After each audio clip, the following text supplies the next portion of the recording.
cedo el espacio y el micrófono a mi amigo Domingo España, quien nos apoyará con la presentación de la siguiente ponencia. Adelante, Domingo. Muchas gracias. Bueno, nuestro último ponente de la jornada de hoy, de este ciclo de este Congreso Internacional de Arte Rupestre, es Daniel Herrera Maldonado. Bueno, él es doctorante del posgrado en Historia del Arte por la Universidad Nacional Autónoma de México, responsable del proyecto arqueológico Arte Rupestre, Ciencia y Tecnología, apoyado por el Fondo Nacional para la Cultura y las Artes, del FONCA. Y bueno, él de formación es arqueólogo por la Escuela Nacional de Antropología e Historia. Y bueno, le ha dedicado una especial su trabajo al estudio de la imagen.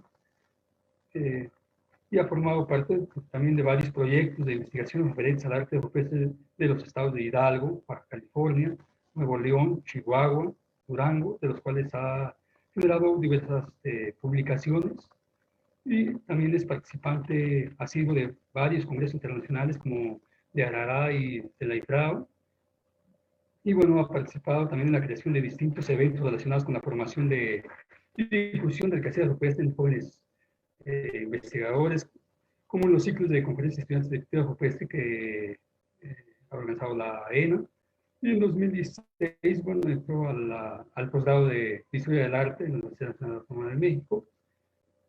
Desde entonces desde hace más de 10 años, ha centrado su investigación en el arte rupestre de poblaciones de cazadores-recolectores del Arcaico en el estado de Durango. Y bueno, también está en su trabajo de investigación entre el estado de Durango y Chihuahua. Y el día de hoy, pues nos va a presentar su trabajo titulado Algunas reflexiones en torno al estudio del arte rupestre y el trabajo con las comunidades del estado de Durango. Adelante, David. Muchas gracias, Domingo, por la presentación. Empiezo a compartir la pantalla.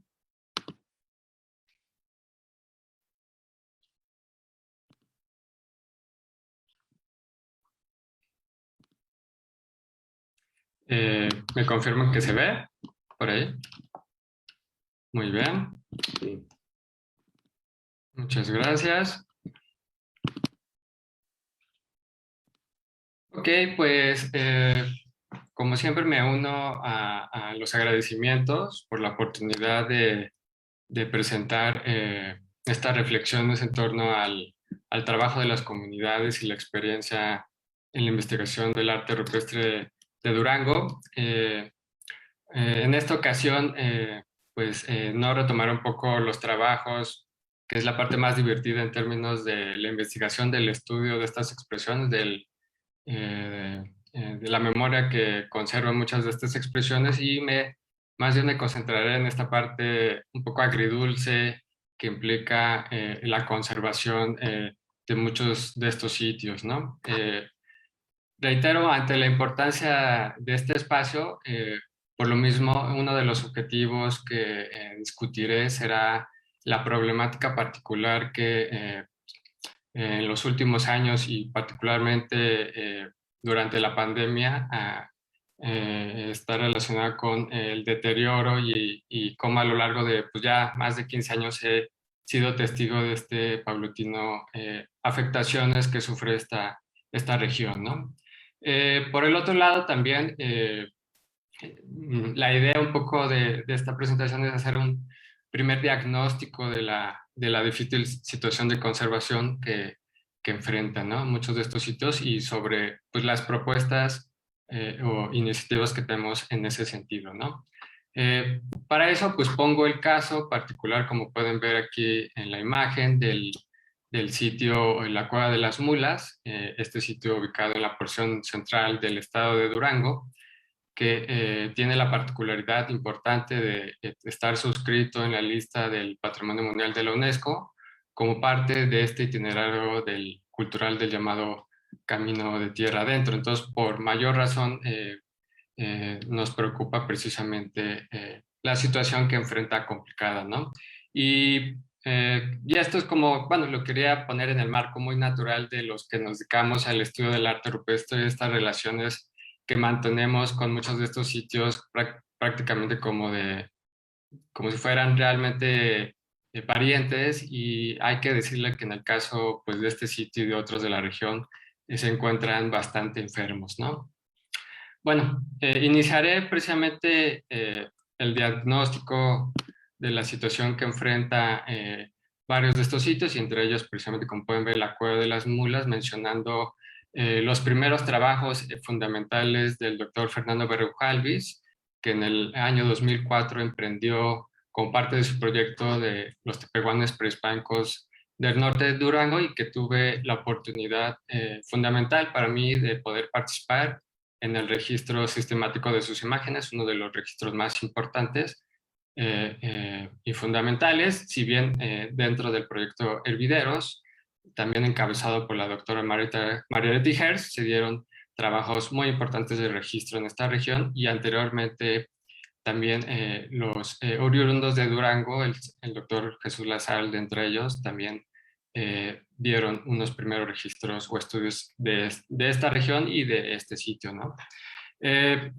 Si bien no es el momento o no es, digamos, mi interés particular platicarles acerca de los diversos temas que encierran esta cueva, y que desde luego el doctor Fernando Berrojalbiz podría platicarles de mucho mejor manera, es indudable o inevitable mencionarles precisamente la importancia que rodea a este sitio en términos de tratarse de un sitio que nos refiere a darle voz a aquellos que no la tuvieron en el contexto de los sucesos de cambio y transculturación que pues, se sucedieron a raíz de la llegada de los primeros españoles a la región en el siglo XVI, ¿no? El registro de este sitio, precisamente encabezado por el doctor Fernando Berrojalbiz, lo menciono también en términos de la importancia que tuvo en la conformación de un dossier con el que se entregó a la UNESCO, con el cual se propició la inclusión de esta cueva como patrimonio de la Comunidad de la UNESCO, esto a partir del año 2010, ¿no? Ahora, ¿y esto qué, bueno, qué es lo que significó en términos muy concretos, muy reales, digamos, en la cotidianidad de los que investigamos esta región o la gente que habita en las cercanías? Justamente en el año 2012, esto propició o llevó a la, por ejemplo, mejoración del camino de terracería que conecta la población del Molino, que es una de las poblaciones más cercanas a este cañón, que lleva el mismo nombre, como ustedes lo escucharon. Y por el otro lado, también se llevó a cabo la construcción, el mejoramiento o la edificación de un sendero que conectaba este sitio de arte rupestre con uno de los puntos que se han convertido como de mayor atracción en términos turísticos, hay que decirlo, que es el conocido punto de Charco Azul.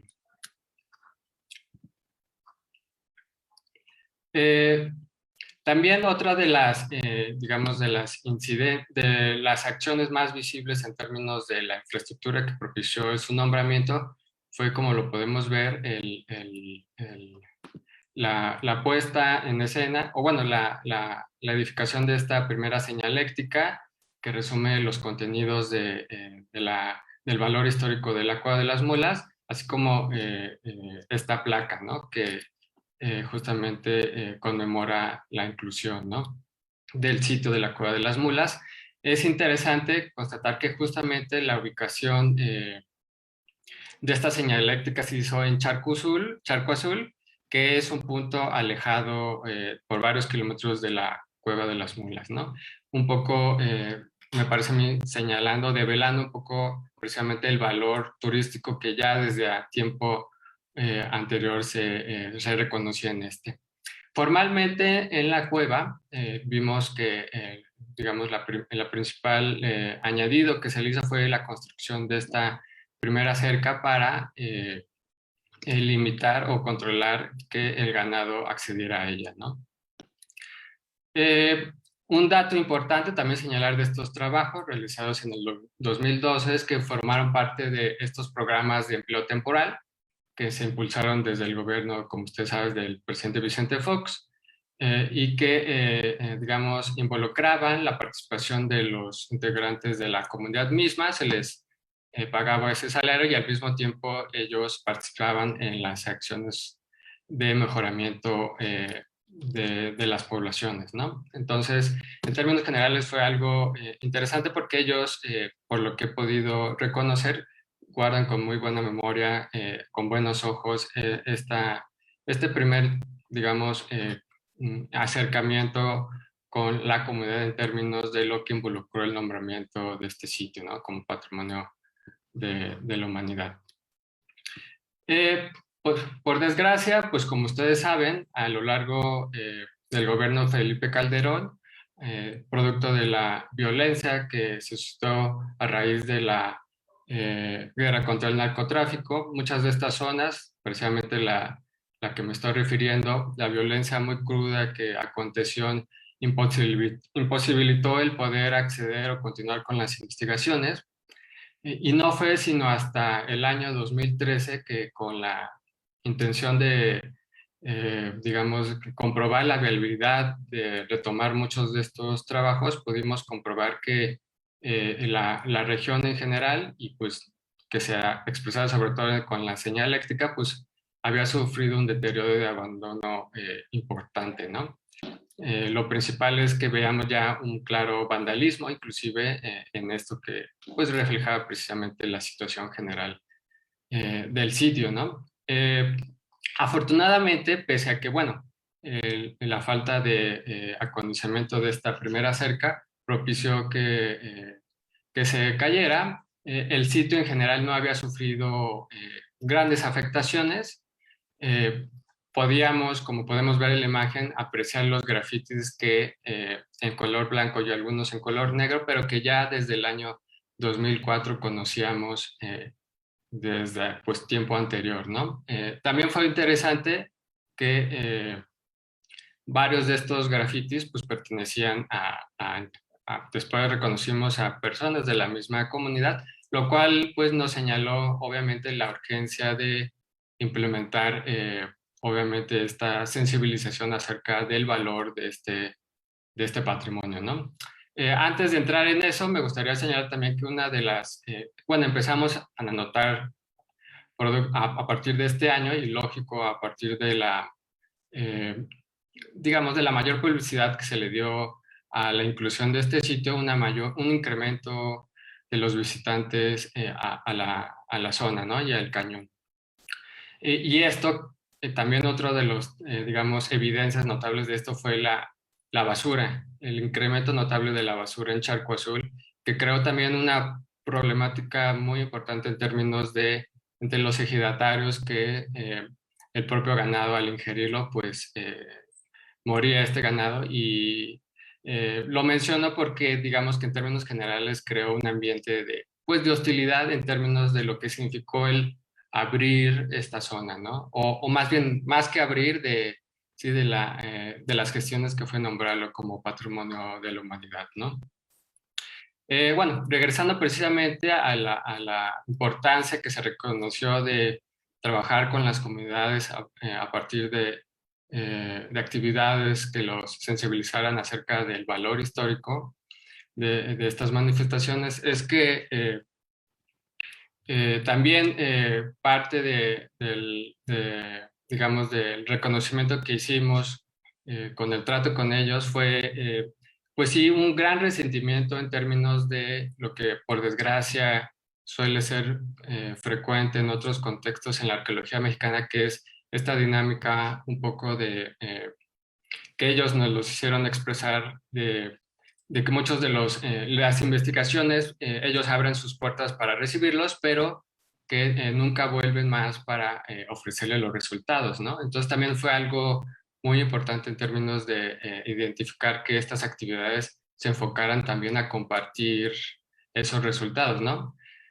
Por lo mismo, a partir del año bueno, producto de la maestría y de las investigaciones que iba a realizar de 2014 a 2016, es que gracias a los recursos que nos apoyó el proyecto PAPIT del arte rupestre y las voces de las comunidades del Instituto de Investigaciones Estéticas de la UNAM, encabezada por la doctora Mariette Hers, pudimos en el año 2016, como parte de estos compromisos en los que nuevamente me abrieron las puertas la comunidad para poder realizar las investigaciones y entonces por lo mismo devolverles esos resultados, es que entregamos a las autoridades tanto la publicación de la tesis como también de las publicaciones que se tenían hasta ese momento al respecto, ¿no?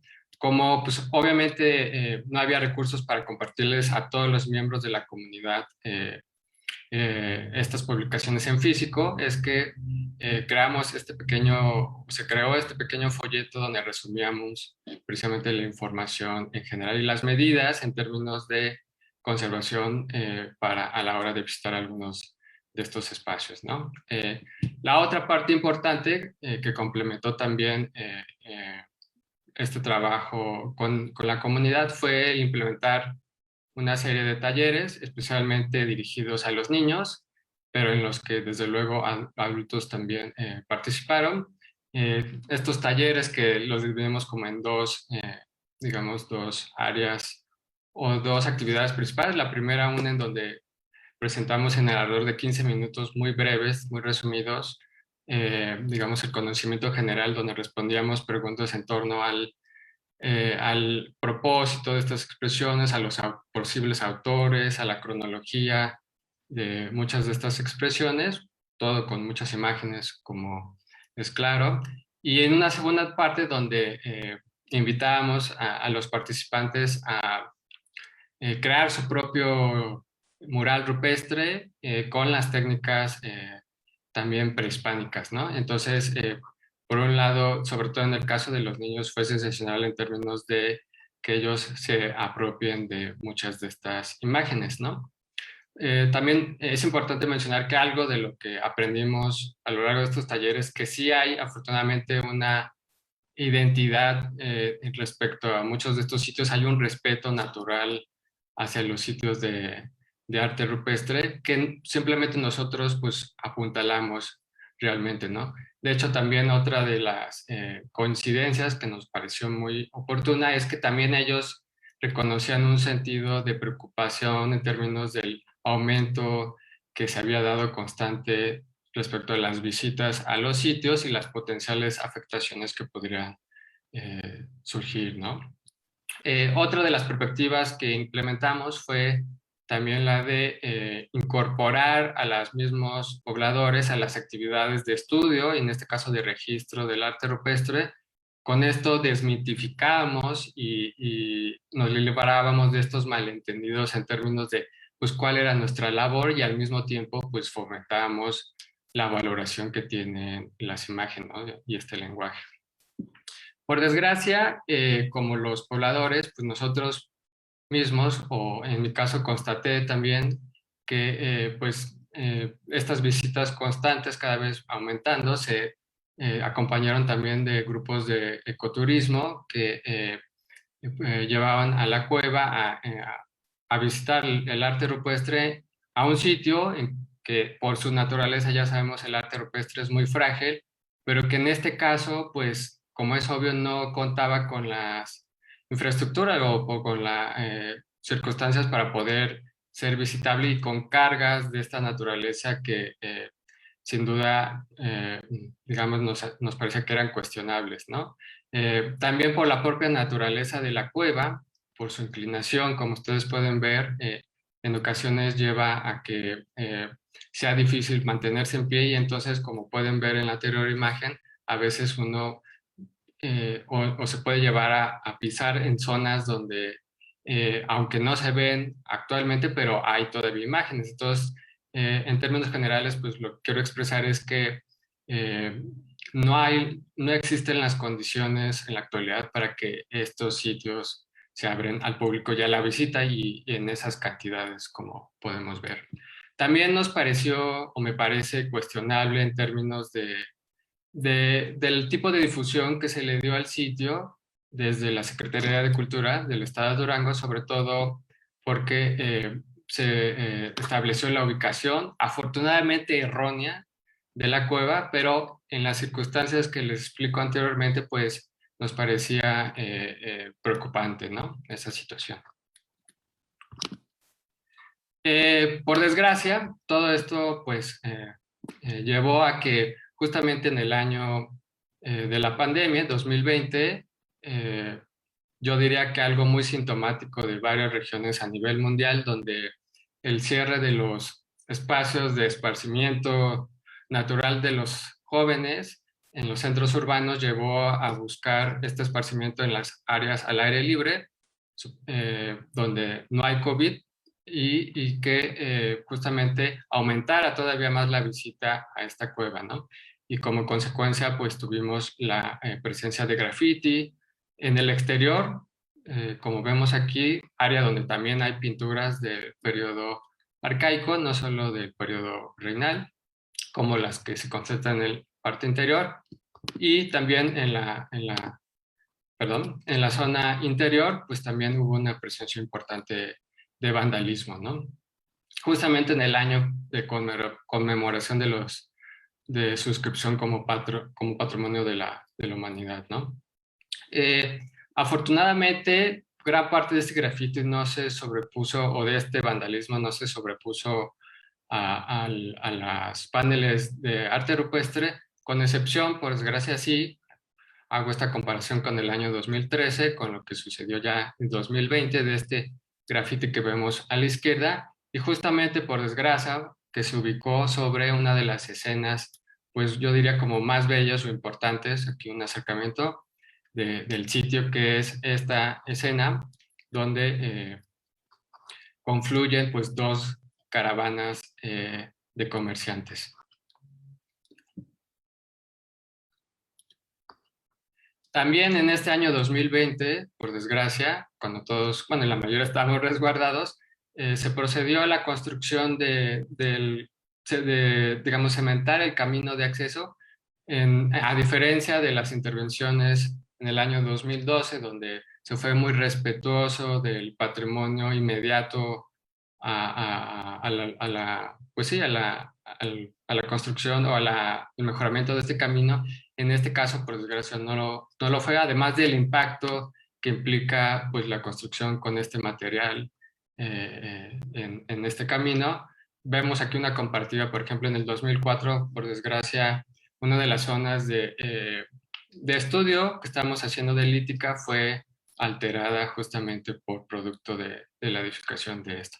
También no se diga en términos del patrimonio también ambiental, hubo una afectación, ¿no? en esta zona. Al lado todo esto de un sitio de arte rupestre, por lo cual nos parece también pues preocupante, ¿no? Aquí vemos la comparativa entre 2014 y 2020 y el camino. Y lo digo también en términos de una reflexión que se ha hecho en términos de, inclusive recuerdo el sitio patrimonial también del Cañón del Chaco en Estados Unidos, donde se cuestionó mucho si finalmente se iba a cementar o a mejorar muchos de estos caminos, ¿no? Entonces, bueno, aquí la problemática. Ante esto, pues nos pareció urgente implementar o realizar un documento en el que mostramos nuestra preocupación y sugeríamos una serie de medidas urgentes. Este documento que compartimos con las autoridades del Centro INAH Durango, en los que de manera esencial resumiré en tres grandes puntos, que es la necesidad del trabajo el primer más importante, el trabajo, darle continuidad al trabajo con las comunidades, con estos talleres. También en términos de profundizarlo, no solo en términos de la población del Molino y de los esfuerzos unidos, que es donde se pudo realizar en primer momento estos talleres con los niños, sino ampliarlo a otras comunidades que también inciden directamente en la visita, y sobre todo de la ciudad capital, de la capital del estado, que es donde detectamos cada vez hay un aumento de visitas y que por lo mismo parece un poco, espero que sea un poco lógico, pues hay una menor apropiación de estas imágenes, o inclusive pues ignoran que existen, ¿no? También, bueno, sin duda, el segundo punto tiene que ver con el control, el acceso al sitio, que nos parece también importante. Digamos que las medidas que se podrían tomar son relativamente fáciles, solamente hay un solo acceso al sitio y además esto ayudaría a la protección no solo de la Cueva de las Mulas, sino una serie de otros sitios que hemos podido registrar a lo largo de las investigaciones estos últimos años y que entonces por lo mismo ayudaría a la conservación de todos estos, ¿no? Finalmente, pues nos pareció también urgente la sensibilización respecto también a las autoridades, tanto municipales como estatales, que en muchos sentidos podríamos decir que ignoran la existencia de este sitio, ¿no? Hay que reconocer también que en el año, bueno, inmediatamente con mucha prontitud y diligencia se atendió por parte de las autoridades del Centro INAH el retiro, un proyecto de conservación y de retiro del graffiti, y justamente con este tipo de infraestructura que se atendió, que me parece que hay que reconocer, ¿no? También vimos cómo la gente de la comunidad nuevamente instauró pues esta cerca, aunque si bien, bueno, como es natural, hay cosas que perfeccionar y la situación es difícil, también me gustaría mencionar que la visita al sitio continúa, además de que, bueno, también reconocer que la gente del Centro INAH propició también el trabajo con las comunidades para que hubiera un control en el éxito del sitio y esto parece se ha avanzado notablemente y implica un cambio muy importante a la situación que venía presentándose antes.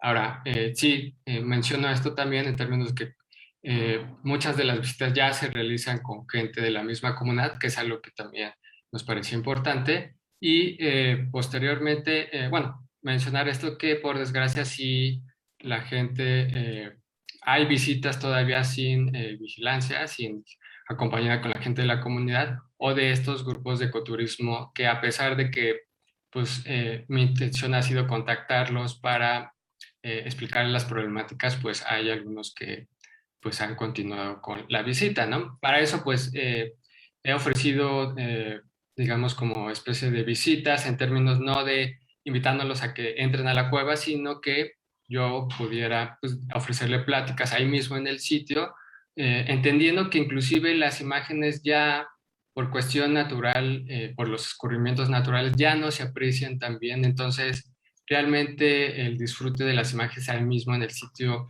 ya no es como tal, entonces pues la visita al lugar pues más bien tiene más consecuencias en el deterioro de estas expresiones, ¿no? También hay que reconocer Maestro, que, ah, sí, 2 minutos. perfecto, Gracias. sí, voy concluyendo, que justamente pues digamos, el continuar con esta ante lo que justamente les he platicado en términos de que no existen las circunstancias para que se visite el sitio, pues sería pues muy desastroso en términos, y me sumo también a digamos, a este comentario realizado por el propio Centro INAH en relación a que el sitio pues ya no soportaría otra acción de vandalismo de este tipo de graffiti y además pues habría que pensarlo en términos de cómo pues esto podría representar una mancha en términos de la pérdida del nombramiento de este sitio, ¿no? Entonces, ante eso, pues solamente comentar finalmente cómo también lo que hemos, digamos, de nuestra parte, eh, también creo que es una circunstancia que muchos de los que nos dedicamos al estudio del arte rupestre realizamos, que es este monitoreo que me he tenido que también obligado a realizar de muchos de estos sitios sin ningún apoyo económico, pero a partir de esto, pues estamos en la formulación de un nuevo proyecto con el FONCA para la difusión de los resultados y el trabajo con las comunidades. Y también me gustaría reconocer que dentro de la Secretaría de Cultura del Gobierno del Estado de Durango, estamos en pláticas para establecer estos talleres justamente, ¿no? Y lo estaremos seguramente con la gente de la UNESCO, ¿no? Y bueno, era platicar sobre eso. Muchas gracias. Gracias, Daniel. Y bueno, pues sí, es la otra cara de la moneda del arte rupestre, ¿no? De todos los que nos dedicamos a esto. Y bueno, esta jornada de hoy eh, creo que ha sido un panorama bastante completo desde la parte norte, el centro, sureste del país. Y bueno, de las metodologías, que igual también se ha rebasado el simple registro, o la interpretación iconográfica, o sea que bueno, también se ha hecho eso y se ha ido un poco más allá. El diálogo con las comunidades, quienes también pues, nos han ayudado en demasiadas cosas a nivel etnográfico, ¿no? Antropológico.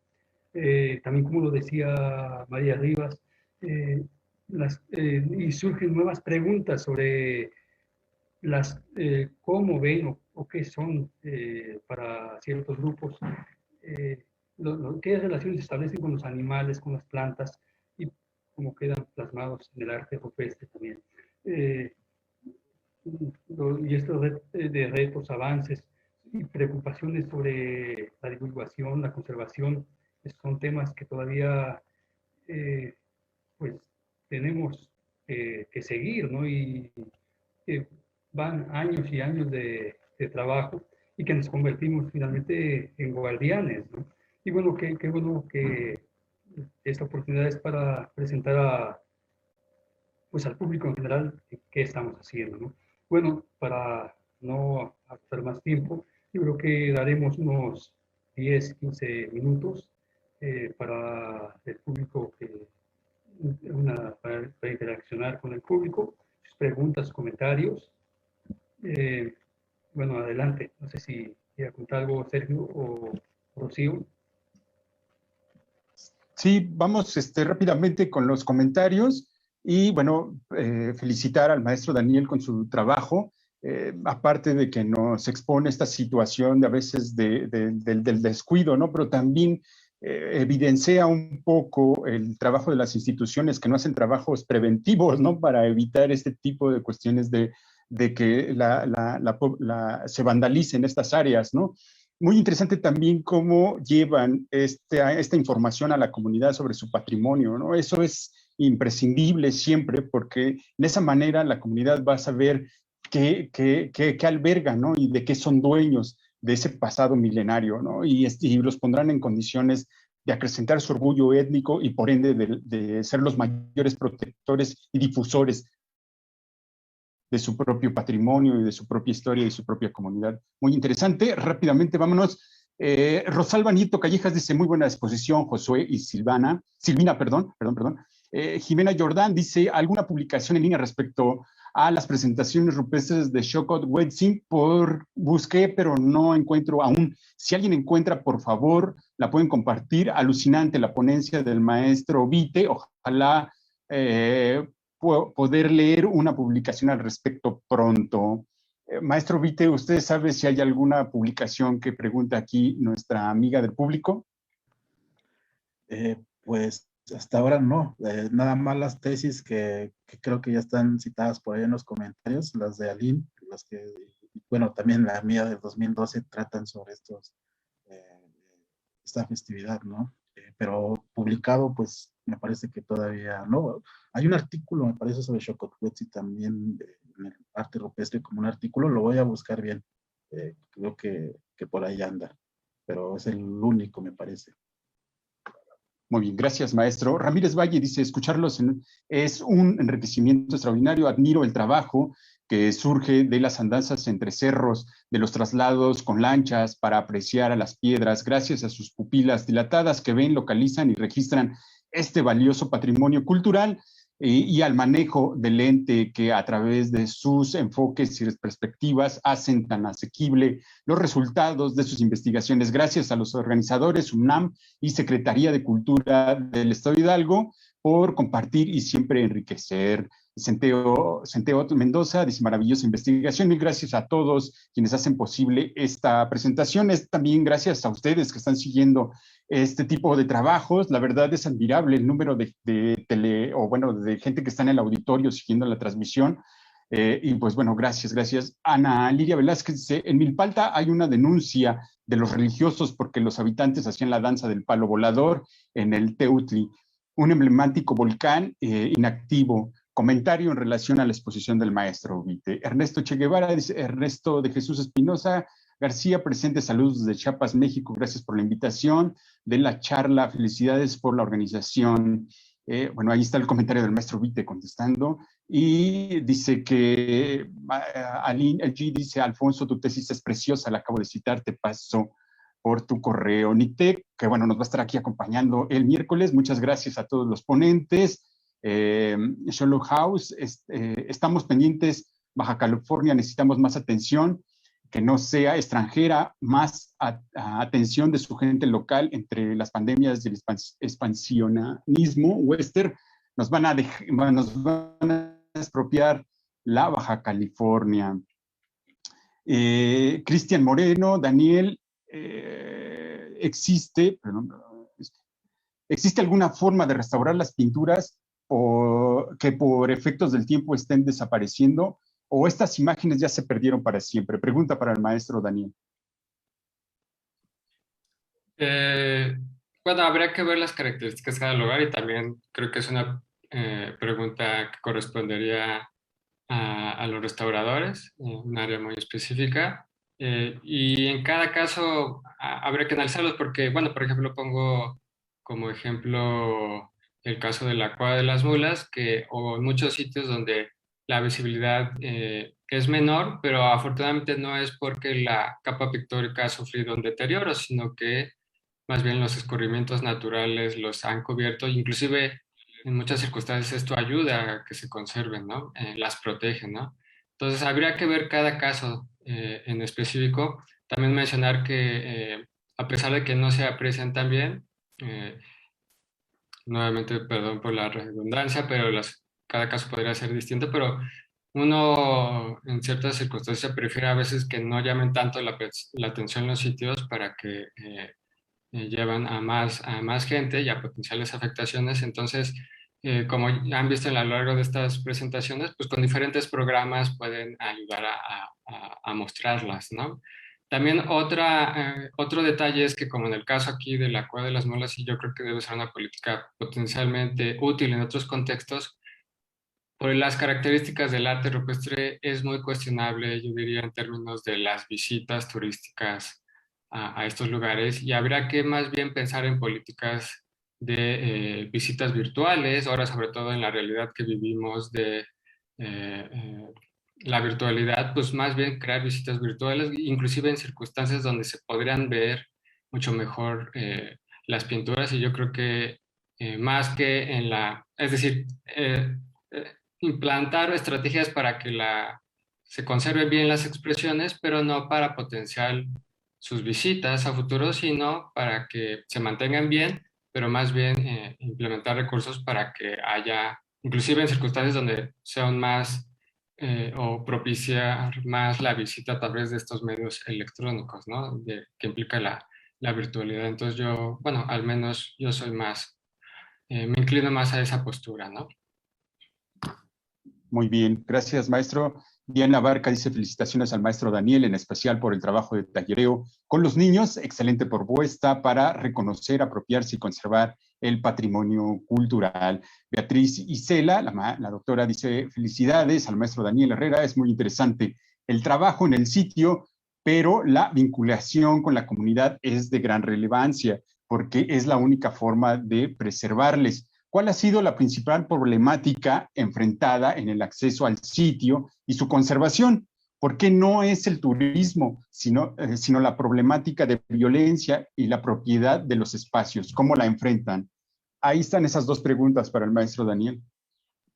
Sí, es muy complicado. Sí, efectivamente es, digo, no solo se da en esta región, sino en muchas partes de México vemos pues una violencia latente, ¿no? En términos generales y es complejo digamos, pues la relación que se puede entablar con las comunidades y también con, pues ya las cuestiones más que implican la legalidad o la propiedad de muchas de estas estas zonas. Entonces, esa es una circunstancia importante. Y también otra cosa que, otra de las problemáticas es que, aunque no se quiera creer, también es,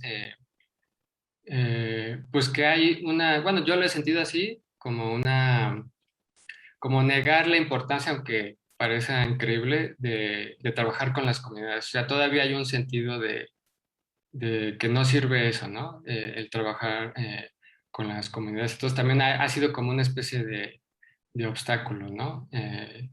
Es otro también de las circunstancias, ¿no? De las dificultades, ¿no?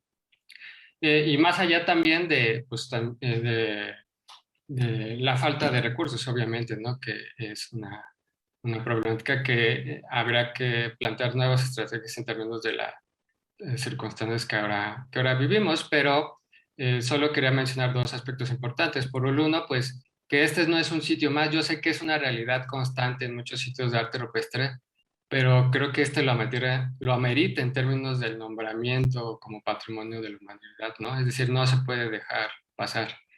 Y la otra también circunstancia o aprovechar justamente este espacio tan importante es que justamente una de las mejores maneras por las que ahora podemos apoyar la conservación de este sitio es que no se visite, ¿no? Es decir, aprovecho el espacio para, pues sí, rogar a la gente que no se visite y en ciertas circunstancias se puede visitar la región y si es el caso, pues pueden contactarme para que yo pueda compartirles información ahí de los sitios mismos, ¿no? Entonces, eh, bueno, en términos generales son un poco eso, las problemáticas que ahorita hemos enfrentado, ¿no? O que se enfrentan. Muy bien, gracias, maestro. Daniel, también hay un comentario para el maestro Daniel de parte de la doctora Hertz. Valioso y desesperante el testimonio, pero aparentemente hay alternativas posibles. Pero la degradación del arte rupestre del Cañón es la continuación del saqueo sistemático que sufrió durante años el gran sitio de ocupación mesoamericana en la entrada del Cañón. Hay una pregunta para los doctores Josué y Silvina. Dice, sabemos que los lacandones establecen relaciones muy importantes con el patrimonio cultural, como el caso de los lacandones de Lacanja con Yaxchilán. ¿Podrían hacer algún otro comentario sobre cómo se relacionan los lacandones de Metzaboc con las manifestaciones de arte rupestre? Por favor, doctores. Sí, bueno, mira, ahora el doctor Josué Lozada, que es el que hace más años que está trabajando en esta región, tuvo que salir un momentito, pero bueno, sí tienen, por lo que sé, por lo que me han comentado, tienen alguna relación con con lo que es las pinturas aparentemente del periodo histórico. Y en algunos casos han hecho, por ejemplo, lo que nosotros presentamos de la relación entre el perro y el vuelo digamos, el viaje del alma hasta los riscos. Es algo que también se repite mucho en la etnografía y en este caso ellos interpretan las pinturas en este sentido, ¿no? Y bueno, en algunos casos sí tienen alguna relación con estas pinturas, este estilo más del tipo histórico que explicaba Josué hace un momento, y sobre todo con los riscos, con los lugares, con las distintas orientaciones y la relación que hacen. En algún punto también dicen que las pinturas fueron hechas por las deidades que habitan en estos riscos, ¿no? Entonces también se han apropiado del paisaje, se han apropiado también de la producción de pinturas, aunque bueno, corresponden a épocas más tempranas, pero sí lo insertan dentro de su paisaje y en ciertos casos incluso dentro de su cosmovisión, ¿no? No sé si responde un poco con esto. Lamentablemente el doctor José se tuvo que retirar recién un poquitito y él podría darles una visión un poquito más amplia, pero bueno, en parte creo que responde un poquitito a la pregunta. Muchas gracias, doctora. Y pues bueno, ya estamos en la recta final de esta jornada del día de hoy, primer día de este Congreso Internacional de Arte Rupestre. No nos gustaría irnos sin antes robarles 2 minutos más a nuestros amigos ponentes a manera de conclusión y de retroalimentación de lo que hoy se expuso y de lo que escucharon de los demás ponentes y de cómo este termómetro de la escena del arte rupestre en todo el país y en América también, ¿no? Y iniciando con el primer ponente y finalizando con la doctora Rocío Gras, que es parte fundamental y artífice de este evento. Gracias a ella casi estamos todos aquí sentados platicando sobre este patrimonio. Adelante. Pues nada más agradecer a todos los ponentes la atención y también los puntos de vista, y lo último que estaba comentando, esta conservación, ¿qué hacer para conservar los bienes patrimoniales?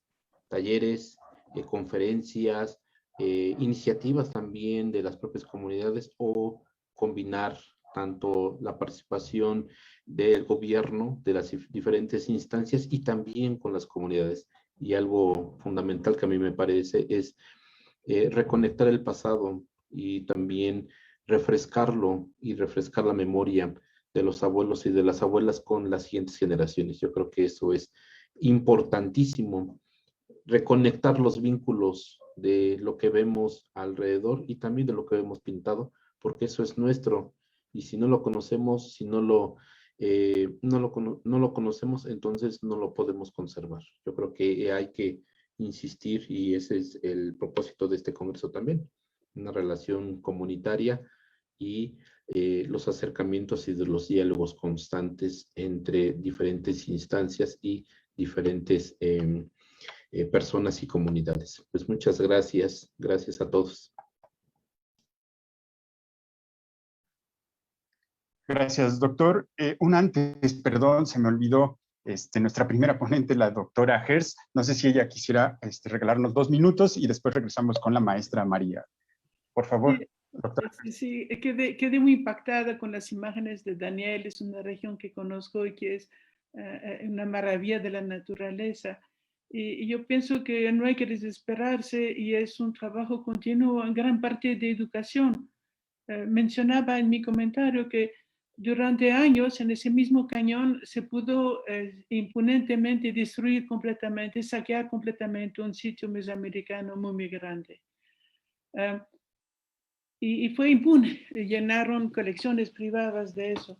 Y también otro esfuerzo que ha habido muy valioso y que acabó por una depredación completa es que junto al cañón hay una laguna, la laguna de Santaguillo, y en un momento dado biólogos trazaron una ruta a lo largo del camino que lleva al otro lado de la laguna. Trazaron un camino de información con letreros muy bien hechos sobre las aves. Llegan millones de aves migratorias en esa laguna. Entonces era una maravilla hacer ese camino y poder reconocer las aves, saber sobre ellas. Unos cuantos años después, ninguno de esos letreros había sobrevivido, y destruido como lo que enseñó Daniel, con una rabia, la rabia de la ignorancia. Y entonces sí se necesita paciencia y trabajo de educación desde la escuela sobre la importancia de la historia y la importancia de la relación con la naturaleza, cosas fundamentales que quizá poco a poco servirá para nuestro futuro, ¿no? Si es el futuro, nuestro futuro que está en juego en esa cuestión. Gracias. Adelante, maestra María. Muchas gracias a todos. Para mí es un placer siempre compartir con maestros, colegas, amigos, todas estas experiencias. Y bueno, comparto con la doctora Hertz, con el doctor Macuy, que sí, el arte rupestre, la conservación del arte rupestre implica su conocimiento profundo, y me hago constantemente la pregunta de cómo hacerle para generar una divulgación que sea de verdad significativa, ¿no? que pueda vincularse con las experiencias cotidianas de las comunidades, ¿no? Tender puentes entre el pasado y el presente. Y creo que un poco tiene que ver justo con retomar la profundidad y apertura o la trascendencia del arte rupestre en tanto constructor de ambientes, de paisajes, de territorios, de espacios. Es decir, el arte rupestre no solo son imágenes, ¿no? También son entornos, tiene que ver con el medio ambiente. Y creo que ahí está una de las conexiones. Si logramos que las comunidades aprendan este vínculo, pues creo que se pueden generar vínculos más afectivos, más significativos. Pues es eso, ¿no? Creo que sí, el arte rupestre puede constituir un elemento incluso de resistencia, ¿no? De resistencia para la defensa de los territorios, para la defensa de las identidades y del medio ambiente en general. Gracias. Gracias a usted. Adelante, maestro Alfonso Vite. Sí, gracias, Sergio. Bueno, pues lo que hemos visto hasta ahora en estos trabajos que hemos presentado los compañeros, junto con los compañeros, es precisamente cómo hay distintos contextos en los que se ha hecho este arte rupestre, ¿no? En el caso particular nuestro, vemos un arte rupestre creado en contexto de contacto, ¿no? Que nos muestra precisamente cómo los grupos otomís usaron estas estrategias para poder sobrellevar estos momentos cruentos, ¿no?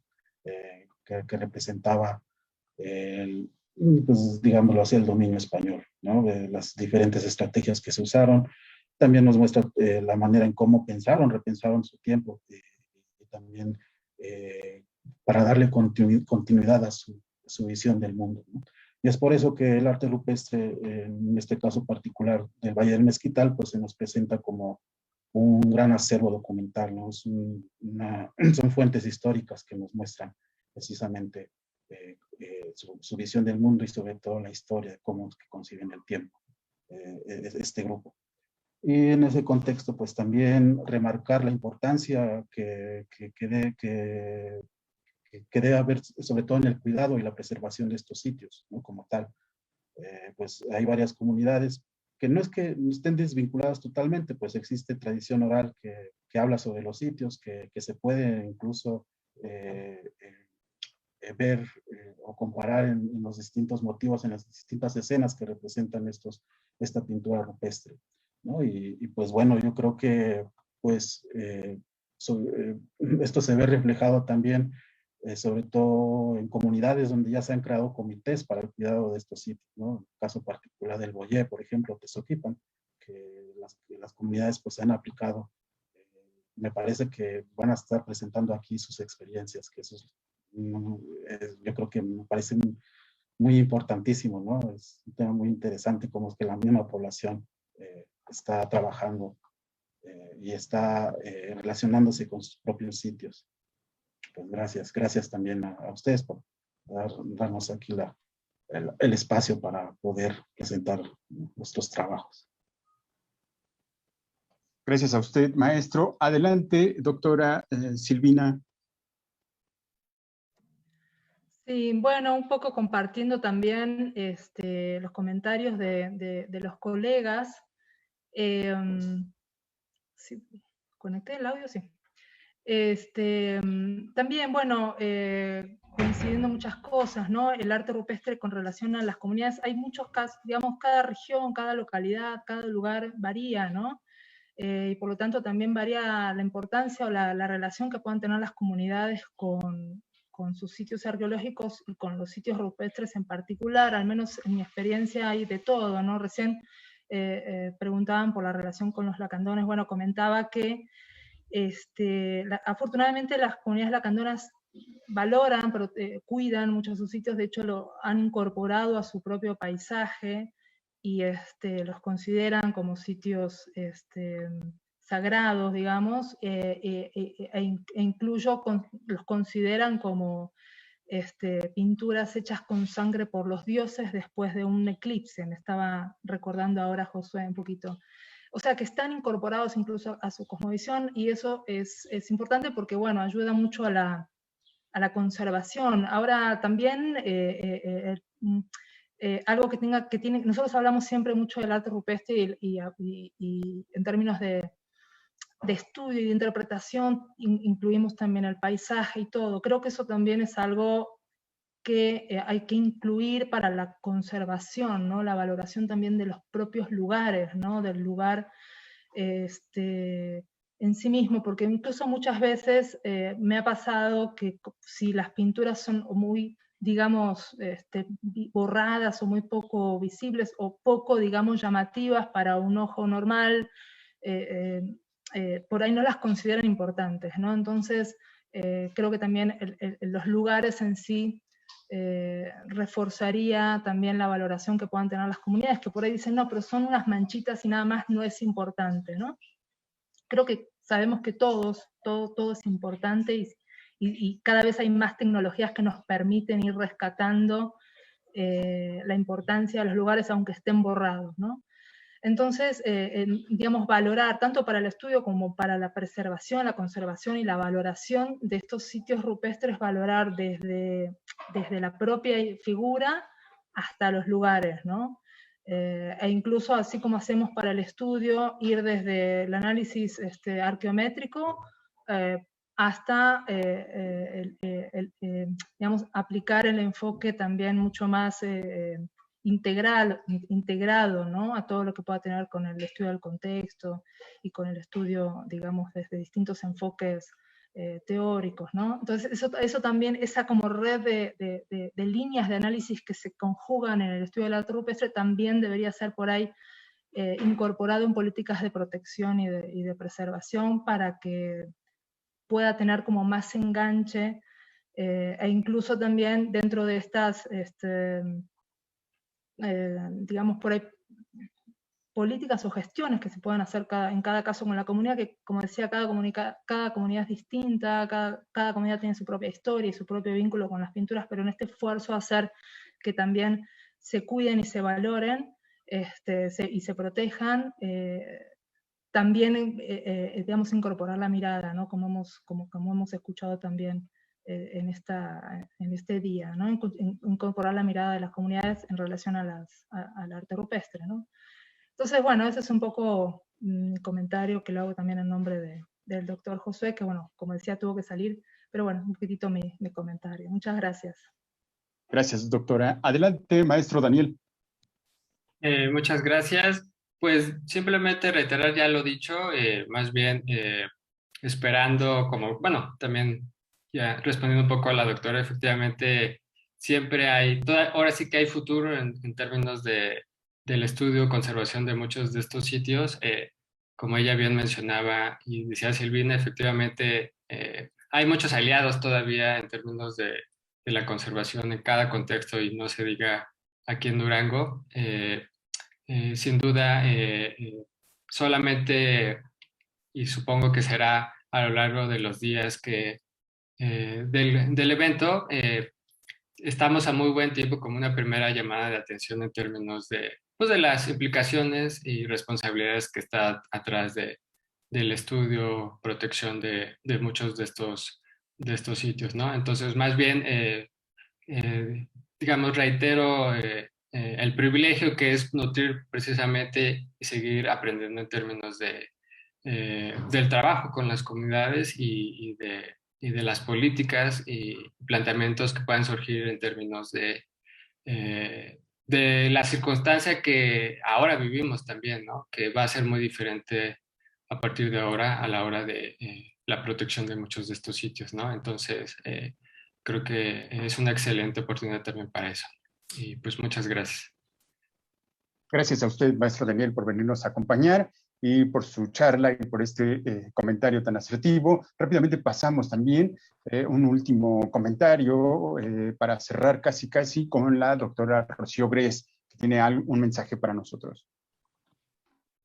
Muchísimas gracias. Quiero agradecer a todos en esta mesa porque ha sido un exitoso inicio de congreso. La verdad es que, como dice Daniel, estamos a tiempo, a muy buen tiempo, de poder dialogar entre todos para buscar alternativas, maneras en las que también se construyen nuevos conocimientos. Estas mezclas de saberes también, como hizo énfasis tanto María como Alfonso, ¿no? De documentaciones históricas, de pensar los territorios, como dijo Silvina, con estos documentos vivos en el paisaje, permiten también reconfigurar esa historia indígena a nivel americano. sesión del día de mañana tendremos oportunidad de tener a quienes nos van a contar de sus experiencias desde los territorios, así que mañana vamos a estar todos muy contentos también de estar aprendiendo cómo desde las comunidades se organizan para interactuar entre ellos, para organizarse con los propios sitios y claramente para darnos lecciones, ¿no?, a nivel americano de cómo acercarnos también a esto. Muchísimas gracias, estamos muy contentos y pues nos vemos en la sesión del día de mañana. Mil gracias. Gracias, Sergio. Gracias a usted, doctora. Y rápidamente tenemos dos últimos avisos, pero me gustaría cerrar también con un comentario de mi amigo y compañero que estuvimos aquí trabajando en esta mesa. Mi amigo Domingo España, me gustaría que también nos diera un último comentario. Adelante, Domingo. Muchas gracias. Bueno, pues sí, aún existe demasiado por hacer, ¿no? Como lo mencionaba, lo que dijeron de el estudio del paisaje, la defensa del territorio, vincular a las comunidades. Ver una manera sería eso, el territorio, el paisaje, tantos lugares que se siguen destruyendo, ¿no? Que mismas las comunidades o de partes externas llegan y se destruyen los cerros, se construyen presas, se hacen cosas que a veces ese desapego hacia el territorio, hacia el campo, hacia la barranca ha desaparecido. Entonces habría que incidir aún más, trabajar con los niños, trabajar con la gente mayor y bueno, pues seguir registrando su tradición oral, seguir rastreando en los archivos también, ¿no? En cartografía, en los mapas, aún queda demasiado por hacer. Y bueno, pues creo que pues en eso estamos, ¿no? Muchas gracias a todos.